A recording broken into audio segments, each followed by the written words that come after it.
and welcome to BNEWS In Depth. I'm your host, Sydney Bowles. You might have already made up your mind on who you're voting for this November, former President Donald Trump or Vice President Kamala Harris. But this November's election will also see more ballot initiatives than Massachusetts voters are used to seeing. 5 of them, on issues ranging from decriminalization of some psychedelics to unionization for gig economy drivers. In this episode, Burlington State Representative Ken Gordon talks about all 5 initiatives to get you a primer on what you'll be seeing on your ballot. But first, we're diving deep into just one of them. Massachusetts Question 2 would repeal the requirement that students pass the MCAS exam to graduate high school. Students would still take the test in 10th grade, but they could graduate even if they failed it, assuming they met all other standards. The initiative is supported by the Massachusetts Teachers Association, the state's largest teachers union, and by our local teachers union here in Burlington, the BEA. We'll be speaking with BEA President Sean Musselman on today's show. The initiative is opposed by some heavy hitters across the state, Governor Maura Healey and Secretary of Education Patrick Tutwiler. We'll be hearing from Charlie Chieppo, a senior fellow with the business-oriented think tank the Pioneer Institute, in just a minute. He's written about his opposition to the matter. But first, let's start here at home with BEA President Sean Musselman. I started by asking him what he's hearing from teachers about this issue. Teachers have been having conversations around MCAS for a long time now, and it's no surprise that the ballot initiative number 2, our teachers are vastly in agreement to vote yes on 2.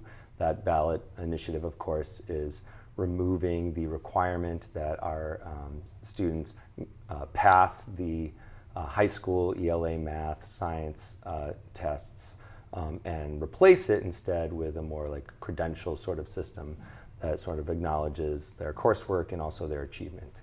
What are those conversations like? Why is it that there's so much support from teachers for ballot initiative 2? Well, I think, the conversations that I have with teachers are, of course, local-based, Burlington-based. And when we think about Burlington, Burlington has already in place a lot of different kind of diagnostic assessments that are superior to the MCAS that we use on a regular basis to really mark how our students are faring and progressing through a school year. We have benchmarks that are connected to the state standards and achievement.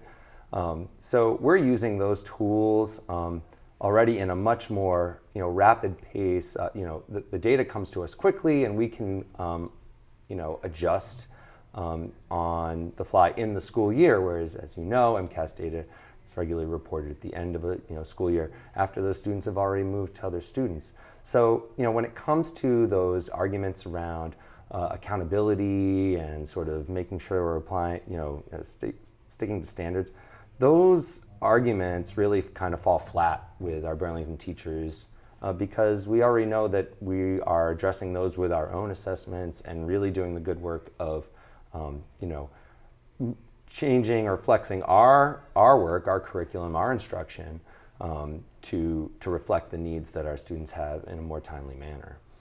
Yeah, like you said, this has been a conversation that's been going on for a while. What was your feeling watching this sort of move through the system recently and now really be something that voters are going to address in a matter of months? Yeah, I think in the big picture, MCAS, this is an opportunity that I think people are noting to kind of put a check on some of the ways that our state and the MCAS system are sort of putting a lot of undue pressure on our Burlington students. Our students, it's been well reported, are demonstrating needs, mental health concerns, all sorts of additional stresses that existed before the pandemic, but have really accelerated since. Given what I shared with you earlier about the ways that we already, pay attention to how our students are progressing, this is an opportunity to, kind of take one of those sort of loads off, that undue pressure that even if we don't actively talk about it. This is your graduation requirement, et cetera, et cetera. Kids know. The pressure is felt, like especially because they've felt it all the way through their their K-12 experience. It's a test that keeps coming. It should be noted that this initiative doesn't actually take away those MCAS tests anyway. We're still working with the MCAS. The MCAS is still going to be a tool. It's going to be, collecting data and that our districts and state reportedly are going to be able to use. So that's not going away. It's just an opportunity again to take a little bit of that heat off our students. So let me run through some of the concerns from folks who are critical of this or maybe not sure how they feel and see what your responses are to some of these items. So one critique that I've heard of this ballot initiative is that it is stressful to take an all-day test that has implications on whether or not you get to graduate, right? No question. But if you remove it as a graduation requirement, you're maybe not going to take it quite so seriously, right? Maybe you don't study quite so hard, and then it becomes less of an accurate way to measure what students are doing well and what specifically subgroups are doing well, right? If there's certain populations of students that are struggling more than others, maybe it's harder to track that. Does that seem like a fair summary of some of the critiques, and do you have thoughts on that? So I think that's a criticism that we're hearing, and honestly, I feel like it's a criticism that comes from folks that don't really understand the inner machinations of the school system and everything that's taking place. So, when it comes to students taking the test seriously and preparing, so to speak, the reality is that we shouldn't be doing that with MCAS in the first place. The MCAS was established in the early 2000s, maybe or 1990. Yeah, I was going to say came forward. I was actually a part of the first pilot when I was in high school. I got the first look at this, and the reality is that they're not supposed to be studying for that test per se anyway. The idea is that this was supposed to be an assessment of the district and its its attention to standards and so forth. The reality has become, in particular with the graduation requirement, that especially at the high school level, you're getting students, disproportionate number of students with disabilities or other accommodations that the MCAS doesn't necessarily serve well. They're getting these poor scores that in turn cause the school system to have to create test prep opportunities, taking them out of otherwise rich coursework that is being provided to make sure that they can cross this line.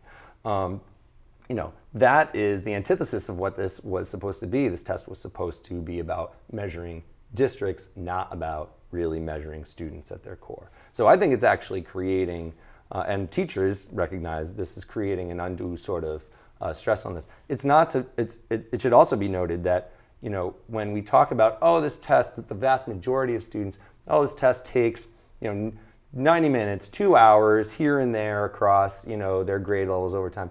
Well, that may be true for the vast majority of students, but but students with different kinds of accommodations or that require extended time, right? Those sessions can go on and on and on. They go at the student's pace, understandably, because our students do take it seriously, whether or not it is the graduation test or not. They want to perform well. That's just something that vast students want to do. And as a result, they're eating up, incredible sums of their school days, and some days going right up to lunch, recess, and maybe on. These are things that, of course, our schools have to sort of upend their whole day, their whole schedules. So there are other, there are implications and consequences for, this kind of particular testing. Again, not related to the assessments that we're already doing for our students all along the way. Okay, so just to clarify, I feel like, so this ballot initiative MCAS would still be in place, right? The test would not change. If this ballot initiative goes through, it would not be a graduation requirement. I hear you saying there's some value in having MCAS as a diagnostic tool at the district level, but I also hear you saying that there are downsides or challenges to the test overall. So broad swath, do you support, separate from what's in the text of the ballot initiative. Do you think that it would be better if there was just like straight up no MCAS? I mean, personally, I think that is a very real question. I recognize that there's a lot of proponents who think or feel that this is sort of the MTA's way or the union's way of etching back at that. I would say, that's not unreasonable, because I think there would be something to be seen about whether or not removing a graduation requirement would actually impact, how our students are, faring or assessing on this test overall. Because I do believe that our students are, over tested. I think that there are consequences with that. It's not lost on me that our district and districts all across this Commonwealth have, over the past 20-something years, really geared a lot more of their education toward ELA and math. Why is that so? I think one could argue that it has a lot to do with those accountability ratings that keep getting published in the MCAS. And that may be great for ELA and math, but the reality is that is really narrowing. When we hear the idea of narrowing the curriculum, what we're talking about there is, this more tunnel focus on what keeps getting tested over and over and over. And as a result, we have districts making quiet choices about the amount of time they're spending in science, the amount of time that they're spending in social studies, the amount of time that they're spending on the vast number of extracurricular activities and sort of opportunities that our students might otherwise thrive in and honestly really require in their growth overall. I want to talk more about that big picture thing that I think you're hitting on there, but I want to hit one more of the debate pieces of this conversation, which is, I think, the concern that if we do away with MCAS as a graduation requirement and revert to sort of the other state standards or other metrics that school districts might use, that we're making a Massachusetts diploma mean less, and creating a system in which a diploma from X school district means something different or is less trustworthy than a diploma from a different district. What do you make of those arguments? Sure. I'm always sort of surprised about how much emphasis other groups are going to put in on the MCAS. Because the reality is that if you talk to one of our district administrators, they'll tell you the information that we receive out of MCAS is largely information that we already know. Again, based on some of the different sort of assessment tools that our district uses. So we're not learning a tremendous amount from that test. It's another test that we walk through because we're obligated to. The reality is we're learning a limited amount of additional knowledge from that. And I just think that when we're just thinking about how we, take the big picture of our education overall, we understand that Massachusetts demands, has high expectations for our teachers and high expectations for our students. But there's many different ways beyond the MCAS that is sort of applied to. We have one of the most rigorous certification programs for our educators. So our educators, right, require master's degrees. They require going through some fairly rigorous tests to demonstrate their knowledge. They have to recertify regularly with professional development credits. These are all things that the MCAS doesn't do. They're about things that keep accountability up. Massachusetts has long been a state that has recorded high marks in education across the country. This was before MCAS even was the case. It's not to say it hasn't fluctuated over time, but it is ridiculous to think that Massachusetts, where we are in our country and our world as a whole, has to do with a test that gets given to our students intermittently across grades 3 through 10. Okay, let's go back to that big picture, right? We're talking about the quality of our public education, right? How we as a state are preparing our young people for a really challenging, difficult, evolving world, and how we know if they're ready. Yeah. Does that seem like what this is kind of really about? Yeah, and I think, what I think is ironic about this is that the MCAS has kind of fallen out of step with how the state, the Commonwealth, has sort of defined readiness. So, this community largely knows me as a science specialist, and I've overseen, a time period where the state standards have moved to really recalibrate a focus on not just the scientific content, but also scientific practices. Now, it's only just the past year or two that MCAS has even been able to try to pilot some questions and include some questions that are trying to include practice-oriented standards in those questions. Why is that so difficult to do with a state that a test like MCAS?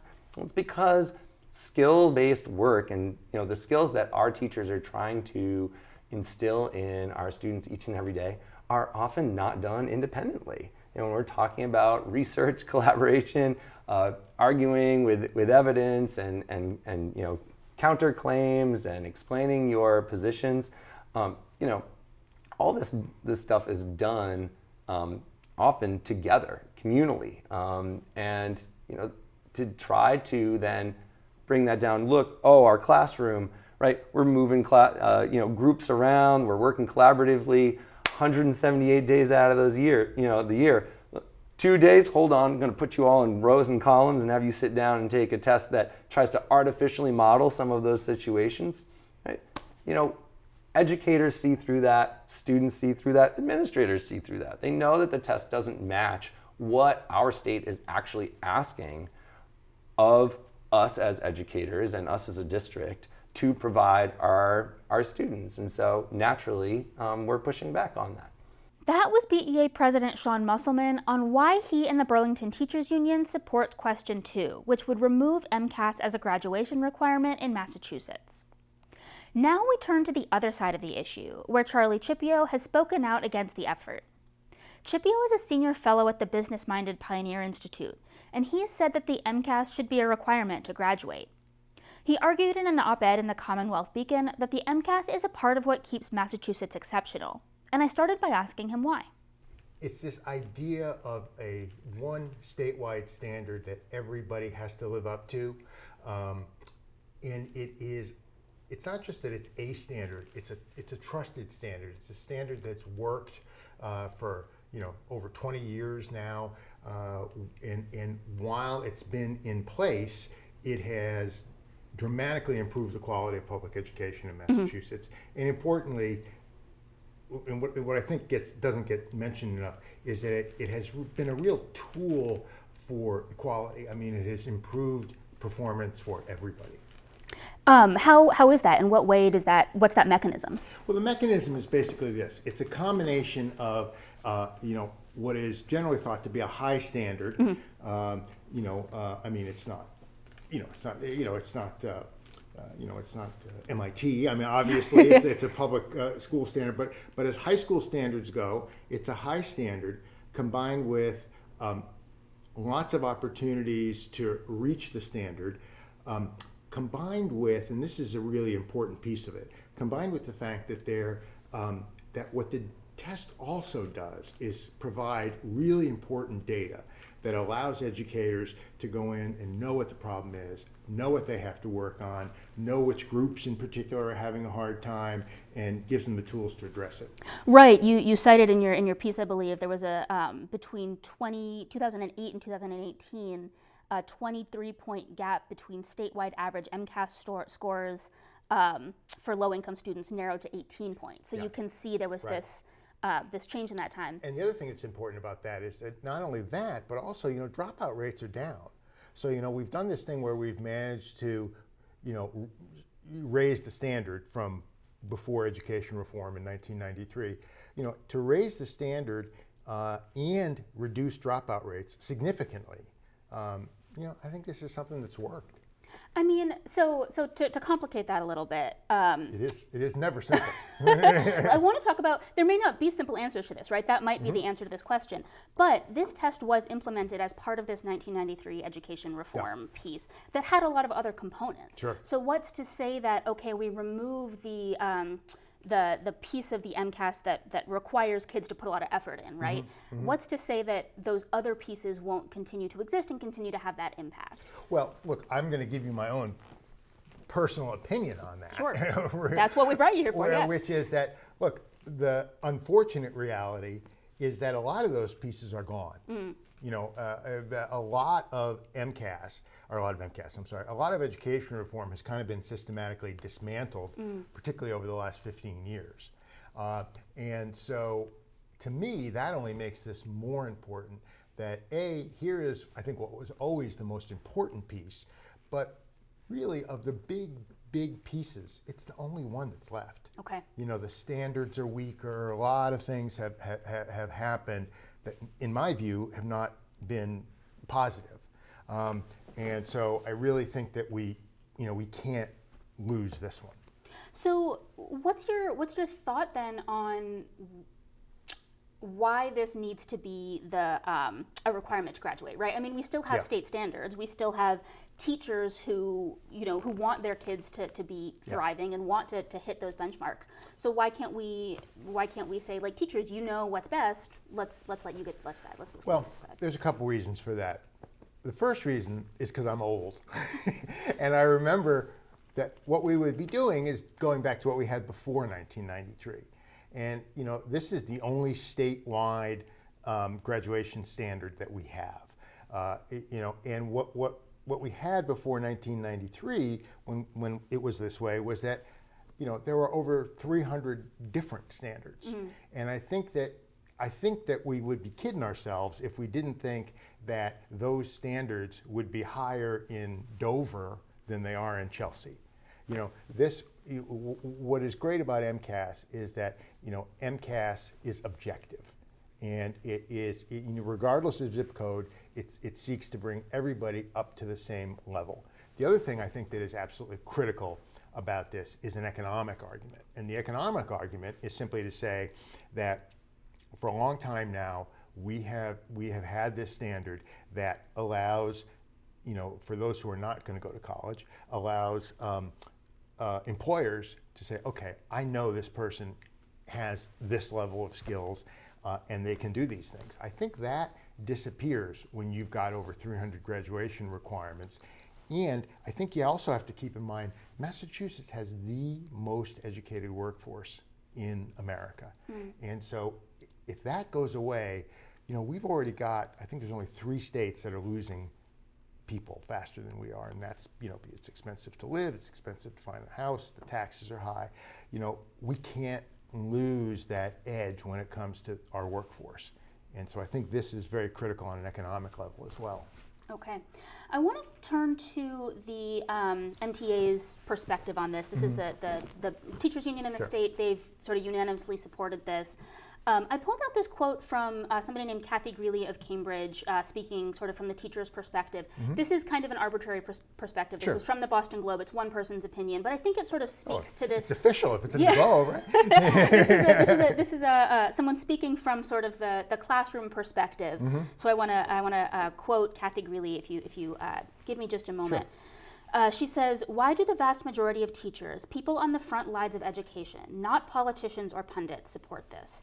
Because we have seen how it narrows curriculum, creates a climate of stress and fear not conducive to learning, discriminates against English language learners and students with special needs, and squeezes out the kind of education that our businesses say they need, people with creativity, collaboration skills, flexible thinking, and more." Well, look,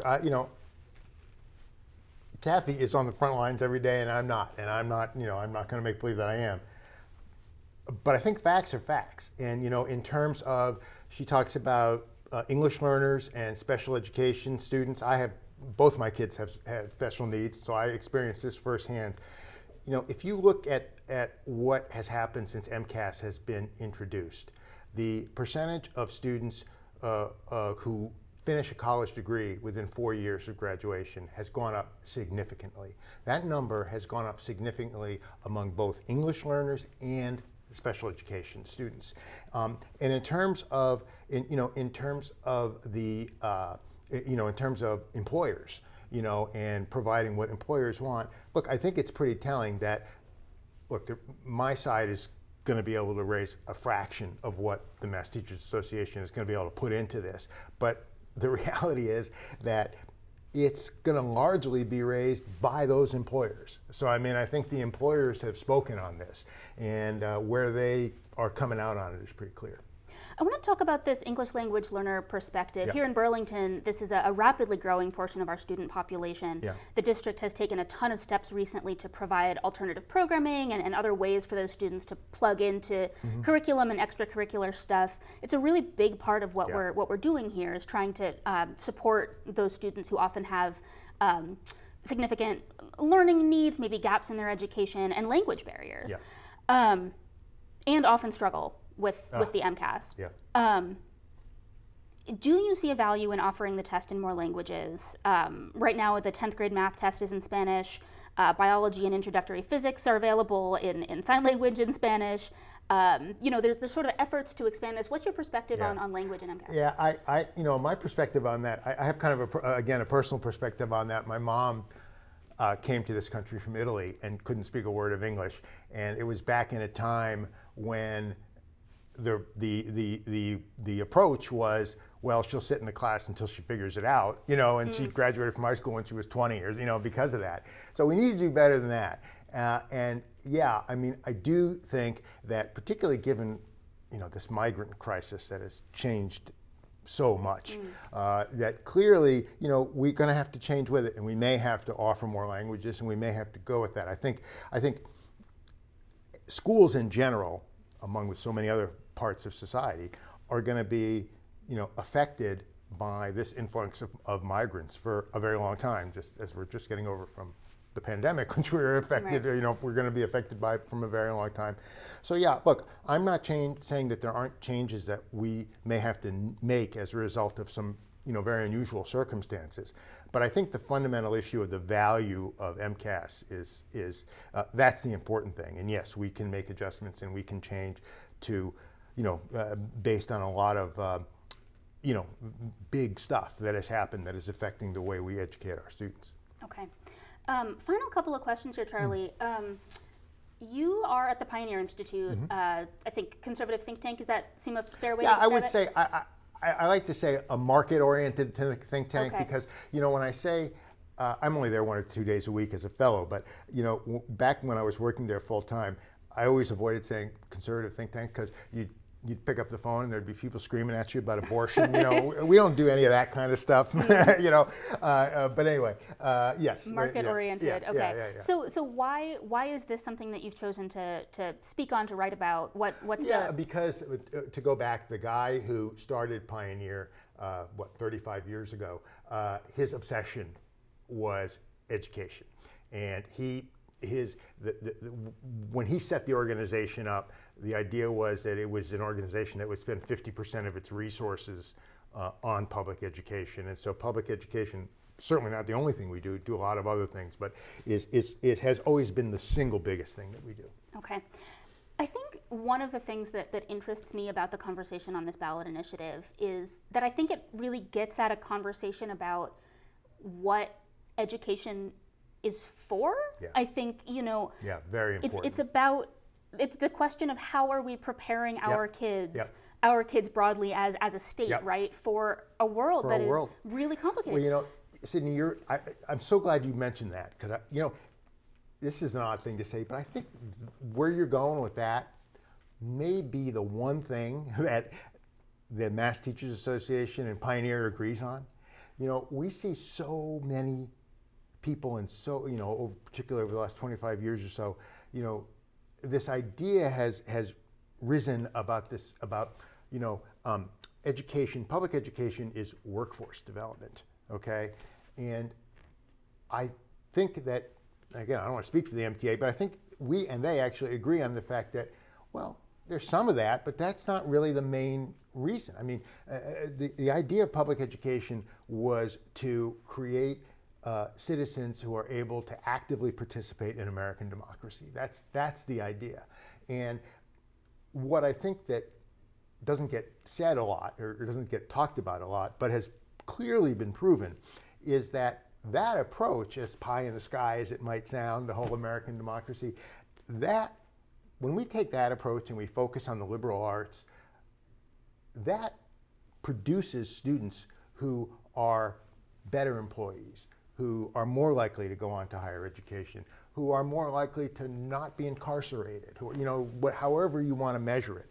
That seems to be an approach to education that produces better results than this clear, just like workforce development kind of approach. Look, there are some students who need that. We have vocational technical schools, and they're very good, you know. But I think you're right. I think this whole issue of what is the purpose of public education is one that doesn't get enough airtime, and it's very important.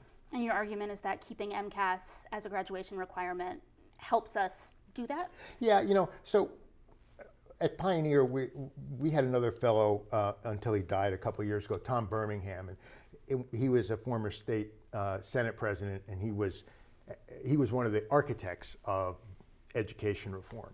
He was the head of the Senate Education Committee at the time. And, you know, what he would always say is, you know, I always hear about all this teaching to this test stuff. And, you know, there are bad things about teaching to the test. But the reality is that if the test, what the test is testing is basic literacy and numeracy skills, then that's not such a bad thing. And I think that that's what MCAS does. MCAS helps us keep our eye on the ball and helps us also to get the data that when we identify weaknesses, we have the data to understand how to address them. Okay. Charlie Chieppo, Senior Fellow at the Pioneer Institute, thank you very much. Well, Sydney, thank you. Thanks for having me. You've now heard opinions in favor of and against the ballot measure that would end passing the MCAS as a requirement to graduate in Massachusetts. But there are 4 other questions voters will decide this November. State Representative Ken Gordon was appointed to a special joint committee looking at citizen initiative petitions. On that committee, he heard testimony and made recommendations on the 5 petitions. Let's turn to that conversation. Representative Gordon, thank you so much for being here. Thank you, Sydney, for inviting me and engaging me in this conversation. Yeah, it's really fascinating because as our state representative, you have insight into a lot of things that impact us here in Burlington, but ballot initiatives specifically, because you sit on a committee that sort of looks at the pros and cons from these, hears from the people on either side of the issue. So talk about that committee and the work that you do there. Yeah, so what happened is that our Constitution requires the legislature to look at each question, to consider, is this something the legislature should pass? And if we do, it would take it off the table. And that's, for example, the grand bargain we did a few years ago with paid family and medical leave. Those were ballot questions. There were a few others. We passed that as a compromise from a few questions. So we were tasked, I was assigned along with 5 colleagues, 3 from the House and 3 from the Senate, to look at these 5 questions. Is this something that we could address? And we ended up finding that each of the 5 that we couldn't address, and they should go to the voters to weigh in. That was what we did on that committee. And as a general sense of things, the way that I think we look at it, I think I look at it too, is that a ballot question is one in which the voter is asked to vote up or down on the language of the question. You can't say yes if or change it a little bit. Legislation we change all the time. On the floor we amend things because we find, you know what, if it said this, maybe that would be something we could support.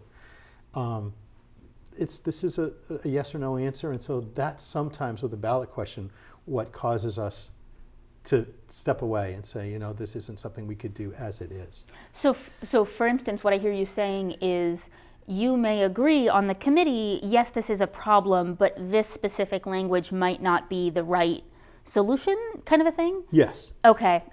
So we're going to get into the issues, but I think that's a fascinating framework, right? Of like, these are complicated problems, and the ballot initiatives offer one solution, right, that may have some merits, but may cause some additional problems down the road, which I think is fascinating. They deserve a solution. Sometimes the proposed solution may not fix the problem, or sometimes the proposed solution may fix that problem but create a different one that is just as important and needs to be addressed. Sometimes that's called an unintended consequence. I think that's a consequence that we should look at. So let's dig into the 5 initiatives on the ballot this Right. year, which is a lot, right? It's unusual to have this many here in Massachusetts. The one that we've been talking about here on the show is an effort to decouple the MCAS as a requirement to graduate from Massachusetts high schools. So give me the basic gist of the arguments that you heard, the pros and cons from the proponents and the opponents of this initiative. Okay. From the proponents, the people that are filing the question, they talk about, so to frame the question, Sure. right? And you correctly said it's to decouple the graduation requirement from the test. It's not to get rid of the test. So the test would still be given in third, 8th, and 10th grade. Yep. Currently, the 10th grade test is one in which the student must pass that test in order to graduate. And I think the viewers may understand, but the student gets 5 opportunities to pass. They can take it the first time. I think 85% of students pass on the first try, and then they take it again, and the majority will pass. They have to take it twice, will pass it the second time. They get a 3rd try, and then they get an appeal of 2 opportunities to explain why it is that perhaps they're not good at the multiple choice type test. Also, this isn't the way it was when I was taking the standardized test. It's not a bubble anymore. It's Right. all on the computer, and it's very dynamic way of testing. But there are reasons why some students may not succeed at that type of testing, and there's 2 opportunities to do that. So what we looked at is, here's the problem. The problem is we hear from teachers who say that it's not fair to teach to the test. We're pressured to prepare our students to pass the test in the subject areas that are tested, and therefore that takes away from our opportunity to teach other areas, which are also important. It also, teachers will say that we want to teach analytical thinking. That's really what education is all about, is to help our students think into adulthood, prepare for adulthood. And is this type of learning the most helpful to them? Okay, and we hear that students find that there's a lot of pressure on this test because they've got to pass it in order to graduate. Actually, what we also found through the witnesses is that essentially about 1% of our students do not graduate with their class because of an inability to pass the MCAS. It's about 700 students a year, is that right? 700 a year, right. There are others that also don't meet the district requirements too. And don't graduate for other reasons. For other reasons, right. Right. But this is holding back, in the end, after this 5-step process, about 700, which accounts for 1%. What we also found is that those 700 students are consolidated in about 28 school districts. It's not Burlington, it's not Bedford, Lexington, it's not the district that I represent, it's not Bedford that we're talking in. I'm sorry, Burlington that we're talking in. And so this is a tool. The MCAS was developed in the 90s as a tool to identify those school districts where the students are graduating, are being passed through, but may not be prepared for learning or prepared, for what they need to do in the job market and otherwise through the rest of their lives. So the proponents are saying we want to relieve the stress on the students and we want to free up the teachers to be able to teach other than this narrow channel, okay? The opponents, we had some parents coming in and saying, my son or daughter was getting B's or C's or so, passing grades through school, and then I found they can't read or they can't write. And no one told me that. And I'm not comfortable with that. So the MCAS is a tool that tells me how my student is doing, right? That's what they said. Now, that will still be in effect because the ballot question doesn't get rid of the test. Right. You'll still see the grade of your student. What it does do, though, is that it takes the motivation of the 10th grade test taker away, the current motivation. Maybe that motivation is too much, but there's a motivation to pass. You have to pass in order to graduate, Right. so there's a reason to prepare for it. If there's no reason to prepare for it because it's not tied to graduation, now look in Burlington, and there's a reason, pride, right? That's going to happen. I don't think every what we talk about, 15, 14-year-old, would share in that same motivation. So my concern with the ballot question is looking at it a substitute for that motivation piece. Because what we found in the 90s, there were 3 years where the test was given, but it wasn't tied to graduation, and the results were very, they were scattered. We weren't able to identify what are the school districts where there's a problem. So having those tied together in your mind is a way to ensure that students are giving it their all effectively, Right. so that you can really see where the districts are falling short. Because I think it's the intention of the test, as I understand it, was to evaluate school districts, right? Not necessarily individual students. Correct. But it has this evaluative component of the students as well. Yeah, That's so tricky. we've introduced this problem, which is that now it's put pressure on the students individually to have to achieve this grade to graduate. When you're right, in the 90s, this was a tool to measure districts. You're Right. absolutely right about that. What do you make of the opposition to this ballot initiative that's come from the business community? We actually spoke just before you on this program with Charlie Chieppo, who's with the Pioneer Institute, which is kind of a business-minded think tank. And he's spoken about this, written about this, from the perspective that ensuring that Massachusetts has a strong student workforce, students coming up are prepared for the modern workforce. That's sort of their intention, their perspective on making sure that, or on opposing this ballot initiative. I wonder what you sort of make of the business community's take on this, if I can extrapolate from Mr. Chieppo's stance. Yeah, I mean, I'm skeptical that without a replacement for the motivation that this tie provides, that the results will be less reliable. That's my concern. We have the best education, public education in the nation, and we still will, whether this passes or it doesn't pass. Our teachers take pride in their job, as they should, because they do a wonderful job. And our students take pride in their achievements always. And so that's going to continue. And I think Massachusetts is still going to have a workforce that's the most prepared in the nation overall, right? Our focus is on those few places, in this case it's 28 places, where those students don't have the same chance. And that's really my concern. So could I just give you one more position on that ballot question? Sure. Which is, I think it's important to have a measure of the performance of our schools that occur outside of the district.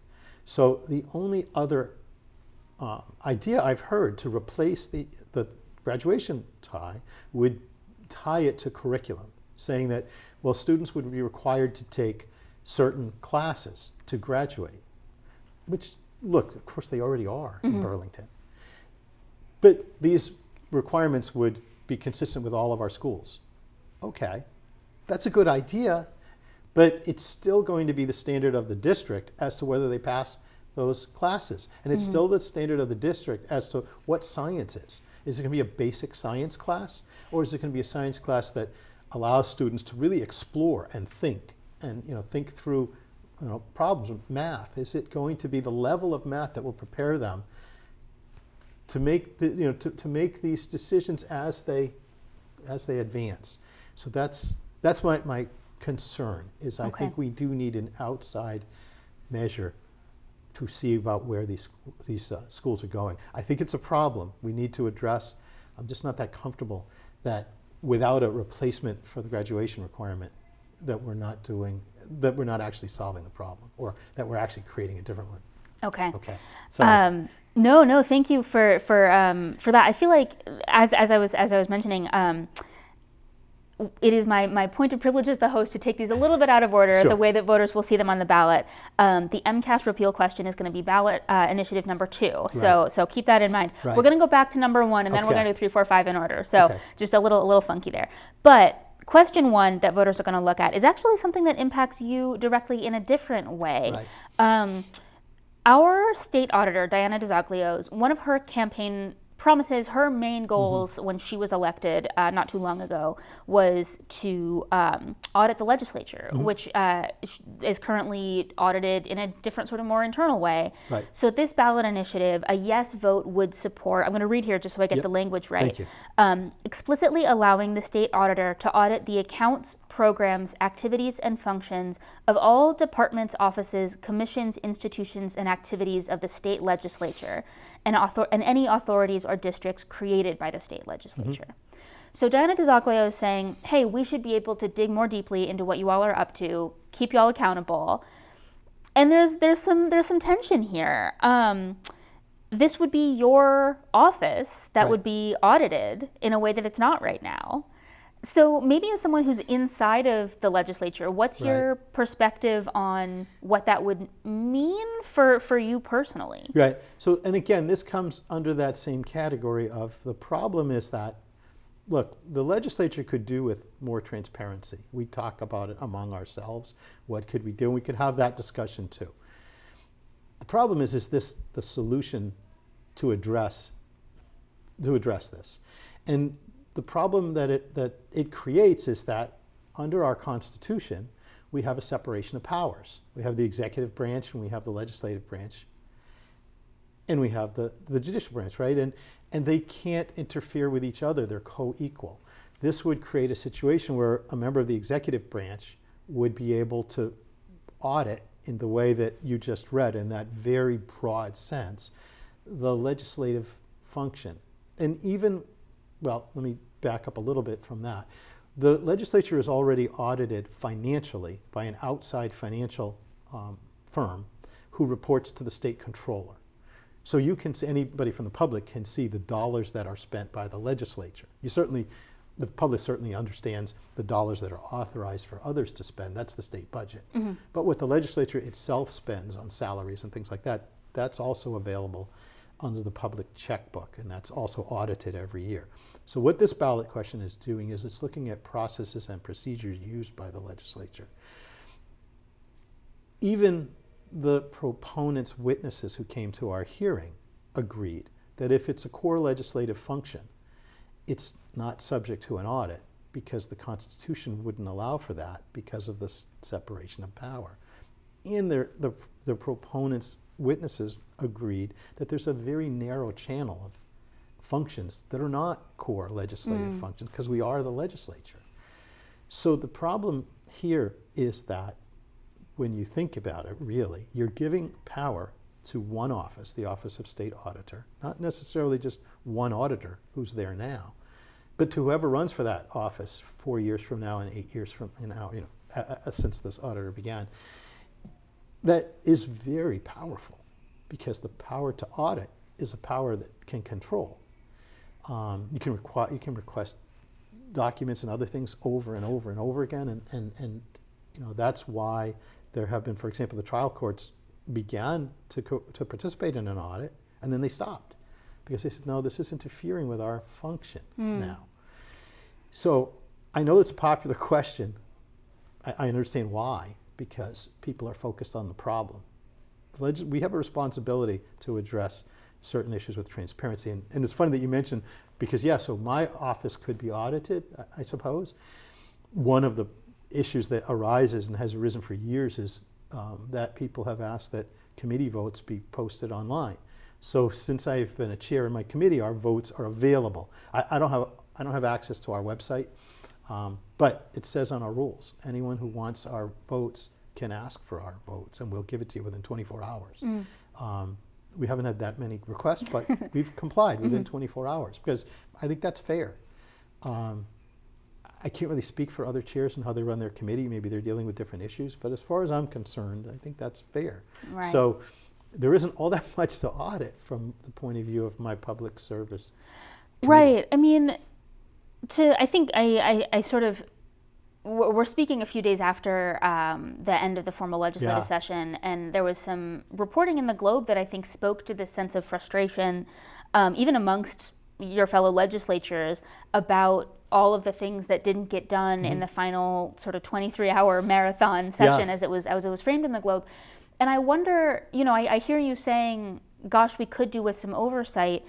Is it that this is not the proper channel, this ballot initiative, Diana DiZoglio's effort, her campaign focus, essentially, to audit the legislature is not the appropriate method to look into what's going on? Yeah, I didn't say we could do with some oversight. I said we could do with some transparency. With more, because I think we have some. Okay. We certainly have, our votes in session are all online, and there's a way to find all committee votes, but I put mine, I make mine available and all that. That's, we could make things easier, that's fine. But yeah, the issue is, I don't think this is first of all, I don't think this is the solution because the Constitution really won't allow it. I suspect the courts will agree with that. And even when we're talking about what happened at the end of the session, frustrating as it was, it's a result of leaders from the House and the Senate who were unable to make a deal. It was good faith negotiation that was going on several times, but they were unable to make a deal. And I'm not sure it's because they ran out of time. I think that they ran out of the willingness to meet in the middle. I don't know what an audit would do to help in that situation. Right. But I heard you saying court challenge there. It sounds like you think that if this ballot initiative is successful, there would be some legal challenges there. I do. Okay. Let's move on to ballot initiative 3. This is a question about unionization for transportation workers. So that's Uber and Lyft drivers. This is, we should say, not the same thing as previous conversations that we've been having around the state for a couple of years now about the status of transportation workers as employees, right? These are independent contractors who are looking for the right to unionize. Right now they can't unionize because they're independent contractors. Talk about what you heard about this ballot initiative in committee, what you came to understand about it. Well, actually, the committee was before there was a decision from the trial courts, which put a little bit more clarity and changed the situation. So as a result of that decision that you may have seen in the news, the Uber Lyft drivers got a sizable raise, and other structure up to above $30 an hour. Right. Yeah. Right. There was other structure put around their employment condition, their jobs, but it took a court decision to do that. So the advocates for the drivers are saying, we shouldn't have to sue to be in a position where we got these benefits. We should be able to unionize and address this, because the drivers are in a situation generally where, if you want to drive for these companies, you don't get minimum wage. So the time that you're spending waiting for an assignment is off the clock. The hourly rate goes up now, but there are conditions of their employment that the workers feel that they could get more from if they could get together as a group and collectively bargain with the Uber, Lyft, DoorDash, and these other delivery companies for. And so that's what they're asking for. They're no longer asking to be considered employees. Under the law, I think, I'm an employment lawyer, I still think there's an argument for that, but that's not what the question asks for. It says if we're not to be, then we should get some of the benefits of employees through collective bargaining. Do you have a take on this? What do you think, if you were voting today, do you have a sense for how you'd vote? Yeah, I think that, look, I believe that workers have a right to collectively negotiate, because one by one, they have no leverage to negotiate. So this is one that I would take a look at, take some time to look at carefully and consider. Okay. Ballot Initiative 4 coming up for voters in November. This is, I think, following in the footsteps of a couple of other states that have done this. This would decriminalize the possession of small quantities of some psychedelic substances, magic mushrooms, I think specifically for people over 21 and for use in therapeutic settings. So this is not commercial. There wouldn't be stores. You couldn't go out and buy mushrooms for consumption, but you could grow small amounts for personal use. What do you think? Well, I think for the most part, what the advocates are looking for are places that people would go, and a treatment is administered to them to address mental health issues, primarily PTSD. And there's really interesting research here. It's preliminary. You and I have spoken about this before. The research that has been done is interesting, but I hear you saying it's kind of preliminary on the benefits of psychedelics for PTSD and other mental health issues. Yeah, we certainly heard stories from people, as military veterans for the most part, that talked about issues involving PTSD that they couldn't get relief from, and they were able to get treatment by going to another country, because where they can get this treatment, and it made a world of difference, and it's compelling. We wouldn't be against it. We just think at this point we don't know enough to support it. It may be that through more research between now and November even, the proponents can show us more. But are we at a point where we know how safe this really is, and in all sorts of different ways? I think it's worth continuing to explore at the very least, because it was impressive to me how many people we heard from who said this changed my outlook on life. You know, it gave me hope. It's really fascinating to me. I mean, I think we all remember the years of effort, conversation, thinking that went on at the Cannabis Control Commission, the policies that were established, the multiple subcommittees looking at health impacts and all these different things. And it sounds to me like there would be, looking at the language of this, that there would be a similar commission established to look at psychedelic use. Right. And there would be people sort of assigned to look at the health impacts and all these different things. It wouldn't happen right away, right? It's not that the day after the election, all of a sudden, this happens immediately. Do you think that there's a case to be made for, okay, we learned our lesson with cannabis, right? It was in certain ways a rocky rollout, but there were successes as well. Maybe we can try this again with another category of substances and make it smoother?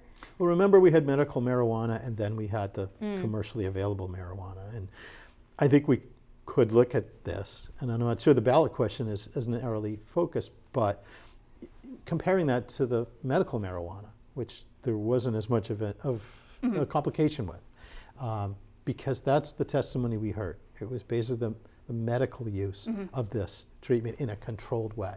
Like I said, going to be overseen by a medical professional for hours. I mean, this doesn't just go in and go out. Right. That's I think worth exploring.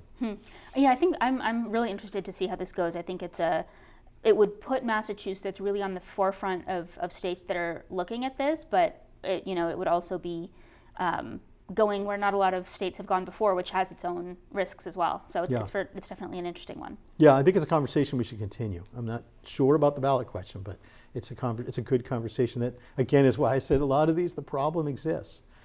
Is this the solution we should jump into right now? And I'm not sure. Actually, let me ask you a question, and you may not know the answer to this, and that's okay, but if the ballot initiative is not successful, does that preempt the same thing coming up, the next cycle? Or are there other ways that the proponents of this could continue to pursue this? Yeah, we do that all the time. Okay. We have proponents that will file legislation after an unsuccessful ballot question. There's a message that we get if it's exactly the same as the ballot question. We understand what the voters feel, but if they refine it, we continue to look at it. We have what we'll call death with dignity. I'm not sure exactly the expression now, but remember that didn't pass on the ballot. But we've continued to look at ways that we could tighten the language to allow for people who are terminally ill and death is imminent to be able to have some more control over the end of their lives. Sure. So that's one example of how that's worked. I have a feeling this one might stick around for a while, regardless of the outcome this November. Right. The final initiative that voters are going to be looking at this fall is one that could have a pretty large impact for some of our lower income workers here in this district and around Massachusetts, but could have some pretty big consequences for business as well. This would be an initiative to increase the minimum wage for tipped workers. It would gradually increase tipped minimum wage until it hits parity with non-tipped minimum wage in 2029. And it would allow tipping in addition to the minimum wage. And this would be for servers in restaurants and different places where right now folks are making the tipped minimum wage is pretty low. I should have written it down, but it's like three something. $3.25, I think. Yeah. $3.20, something like and that. The idea is that tips sort of get you up to minimum wage or above it. Right. But it's more complicated than that. So talk about what you learned about this and how you're thinking about it big picture. Well, so the issue is that, as you said, Massachusetts workers are entitled to make minimum wage at $15, whether you're a tipped worker or you're not. If you're a tipped worker, however, because you receive tips, the businesses that employ a tipped worker are entitled to pay them less. And like you said, if the tip and they on a daily basis, you you add up what you got in tips, and then you get the difference between minimum wage and what you got if it's less, okay? That's easy to track for, let's use a restaurant as an example. If you get a restaurant that largely takes credit card payments, then it's in your software. You can see what each worker has received in tips because the tips are on the credit card and all of that. It's less so when it's a smaller restaurant, and a lot of small restaurants in an urban area are cash-based restaurants. And so the Attorney General's office found that it's very, very difficult to track that, okay? And in a restaurant where, let's say, you don't have much business coming in, your tipped worker isn't going to get much in the way of tips. Right. And so if it's cash, it's hard to track. If it's the credit card-based restaurant, well, okay, you can still track that and find that, you know, no one came in for lunch today, but you worked 3 hours. That's kind of easy math. So we're in a situation where everybody's entitled to minimum wage. How are we going to ensure that happens? And this is one way to do that, is just pay minimum wage, right? The restaurants where the tipped workers are generally well tipped, which is to say that their business is marketed well. So if it's a restaurant, a lot of diners are coming in. And the bills are, you know, the checks that are being paid are around here, somewhat to be expected, right? They're saying, well, they already make above minimum. And then if they get minimum, what's going to happen to the experience of the diner, right? So a person eating there, they're going to see their bill increased, right? Because the price of labor is now included in the price of their meal. Are they going to continue to tip? How will that affect the worker? Will the worker now make closer to minimum because maybe tipping will stop? In Europe, tipping is very optional because the worker's paid the labor cost, the minimum wage or more, right? Will that increase the cost of the meals? I don't know the answer to that, by the way, but that's the issues that are raised by the sides. What caught us a little bit, gave us a little bit of concern in the ballot question was that there are two parts to it, and one part allows the employer to share the tips, the pool of tips to the tip workers with the back of the house, who are already entitled to minimum wage. And the question I asked then, and I still have, is I don't understand why the tipped worker should be paying the co-worker, the back of the house, where it would seem to me that the business owner would be paying the back of the house. You know, if you're going to bring the tipped worker above minimum, you might bring them below minimum with this sharing arrangement. It's a tricky one. I think, you know, my experience with this is as a tipped worker it's purely individual experience, right? This is one person's experience, not necessarily extrapolatable. But since I worked as a tipped worker, I think this is true for a lot of folks, right? You spend a couple years, a couple summers as a tipped worker, and all of a sudden you find yourself tipping a lot more, right? Because you know how tough it is. You know how much you depend on tips. And you see other people maybe not tipping as much as you wish that they would. It seems to me that there's an argument to be made for, gosh, you know, you should get paid enough to live on regardless of, you know, if something happens that you couldn't have prevented, you know, it feels very much like your ability to make a living is based on the generosity of your customers, not necessarily. I don't know. It's tricky. Absolutely. Yeah. Yeah. I think you do know, actually, because you hit the nail on the head. That's the argument. The argument is that you're dependent on the generosity of each of your customers, each table. Something may have happened that's entirely beyond your control. You know, if the meal was overcooked or something like that, well, you didn't cook it, but that may be reflected in your tip, right? And there's no control that you have over it. If someone is disagreeable, hypothetically, at your table, it's not in your interest to be anything but agreeable back because they're tip. And that's the argument we heard is, you know, we're treated rudely, but we have no defense because we're still dependent on the tip from that diner. Yeah. That problem, going back to identifying the problem, that's a problem. And we've got to address that, right? I know that the business owner is out there saying, running a restaurant is hard enough. Our profit margin is so low that it's just making it more difficult. That's true too. So we have two problems here. And we've got to address that in a way that solves the problem. But yeah, I mean, that we have an industry where most industries pay labor costs and pay cost of materials. And then you put that together with overhead, things like the rent, right? And you determine, can I engage in this business? And we have certain businesses where they either share, they share the cost of labor through this tipping system. Yeah. Representative Gordon, you have spent hours and hours reading about this, listening to testimony on this. Voters will not necessarily have the same opportunity to hear from the horse's mouth on these 5 ballot initiatives. Do you have any recommendations for ways that voters, besides listening to this conversation, can learn more, get updated, sort of figure out how they might want to vote on this come November? Yeah, well, the Secretary of State issues a report on explaining the ballot questions in a concise way. Our reports will be at the bottom of that, but it's the Secretary of State who will really look into this, and in an objective way. They'll explain and give an opportunity. And I think people get in the mail a pamphlet, multi-page pamphlet that has an opportunity for the proponent and the opponent of each question to weigh in with a summary of what the problem is and why this solution would be the appropriate one. And I think that's important to look at. Spend some time with it. Yeah. It's, as I keep saying, the complexity is the language of the solution. Is it the appropriate, does it solve the problem? And if it does it create a different problem in its place? And if it doesn't, then it's something worth looking at. It's different, and like you said, in the job that I have in the legislature, that's why these things take time. And people say we're very slow, and we are. But part of the reason is that a lot of times the issue is in the detail. The issue is finding just the right solution and stopping sometimes at, this might not be the right solution. Let's get creative and come up with a different solution to address the problem in a direct way that, again, doesn't create unintended consequences.